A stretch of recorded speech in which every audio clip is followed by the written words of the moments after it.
दो ऑप्शन दिए गए थे।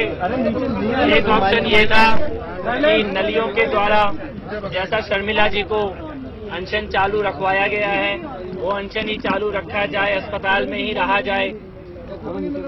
लेकिन मेरे को सीबीआई भी जाना है, सीबीडीटी भी जाना है। कल जो सबूत और दस्तावेज हवाला और काले धन के अरविंद केजरीवाल जी के देश के सामने रखे हैं, अब उसके ऊपर एफआईआर दर्ज कराने जाना है।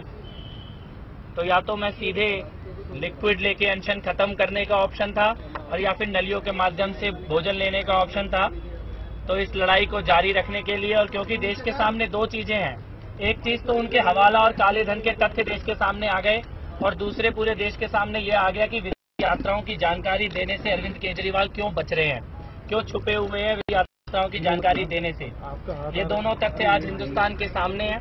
अस्पताल के अंदर डॉक्टरों की मौजूदगी में मैंने अपने अनशन को खत्म किया है। कल सुबह 11 बजे सीबीआई जाऊंगा और उसके बाद सीबीडीटी जाऊंगा। हवाला, काले धन और मनी लॉन्ड्रिंग PMLA एक्ट के अंतर्गत केजरीवाल जी के खिलाफ एफआईआर दर्ज कराऊंगा। इसके बाद मोहल्ला क्लिनिक का एक बहुत बड़ा स्कैम जो डॉक्टरों ने और सरकारी कर्मचारियों ने आके जिसके डिटेल मेरे को दिए हैं वो मेरे पास आए हैं। तो सीबीडीटी जाने के बाद या तो कल शाम परसों सुबह 11 बजे उपराज्यपाल महोदय से मिलकर मोहल्ला क्लिनिक घोटाला उसकी सारी जानकारी भी देश के सामने रखूंगा और मोहल्ला क्लिनिक घोटाला में भी उपराज्यपाल महोदय से मिलकर उसके बाद एंटी करप्शन ब्यूरो में एफआईआर दर्ज करवाऊंगा। कहा जा रहा है कि आप गलत बेहोश हुए थे, आपके बेहोश होने के पीछे साजिश बताई जा रही है, आप बेहोश नहीं हुए थे, पीछे साजिश बताई जा रही है, आप बेहोश नहीं हुए थे, एक ड्रामा था वो सब। देखिए, मेरे को कल अचानक चक्कर आए थे, उसके बाद मेरे को अस्पताल लाया गया। अस्पताल में आने के बाद मैंने भी देखा कि अरविंद केजरीवाल जी के लोग पूरी चीज को ड्रामा बता रहे हैं और बोल रहे हैं कि अस्पताल क्यों गए। मैं केवल इतना कहना चाहता हूं कि मैं 5 दिन से अनशन में था। अनशन के दौरान बहुत गतिविधियां भी की, राजघाट मंदिर और प्रेस कॉन्फ्रेंस, जनता से संवाद, वो सारी चीजें भी की और उसके कारण जरूर कमजोरी के कारण अनशन आए होंगे, एक दिन अस्पताल में रहा।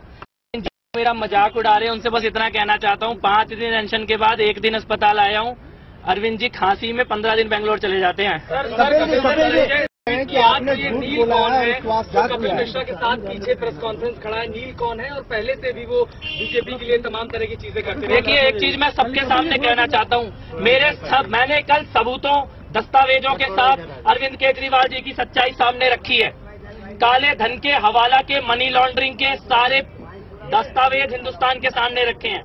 कैसे इन्होंने काला धन इलेक्शन कमीशन से, इनकम टैक्स से और अपनी खुद की वेबसाइट से और दिल्ली की और देश की जनता से छुपाया, उसके सारे पेपर रखे हैं। उन सबके जवाब में केवल एक ही बात बोलते हैं, बीजेपी का एजेंट है, बीजेपी का एजेंट है, बीजेपी का एजेंट है, और सारे सवालों से बच के भाग जाते हैं। अरविंद केजरीवाल पर्दे के पीछे छुपकर बैठे हुए हैं, कभी अपनी धर्मपत्नी को सामने लाते हैं। मेरे संस्कारों में, मेरे घर में, मेरे परिवार में किसी